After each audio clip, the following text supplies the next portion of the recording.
Hi, I'm Michael Zakkour, and welcome to Enterprising China. In this program, we're going to examine the impact that China's 1 billion super consumers are having on China and the world. China's super consumers is really a story about Chinese characters, both literally and figuratively.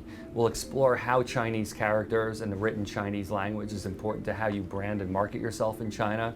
But more importantly, it's the story of the characters who make up modern China. Targeting consumers in their late 20s and early 30s living in major Chinese cities. It's interesting that as China has gotten wealthier and a middle class of over 300 million Chinese has developed, one of the first things to come out of that development was an intense love of cars and car culture. I'm very bullish that China will continue to grow at anywhere between 6 to 8% over the next 5 to 10 years.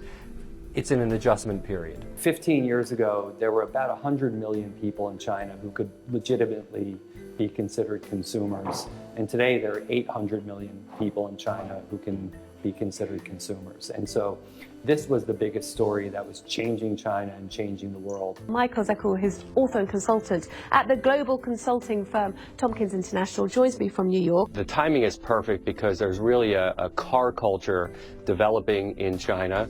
I think the theme for 2015 is China really on almost every level integrating itself on a deeper level with the business, the economies, and the culture of the rest of the world, and vice versa. China has re-emerged on the world stage. Its consumers, its technologies, its brands are dominating the globe.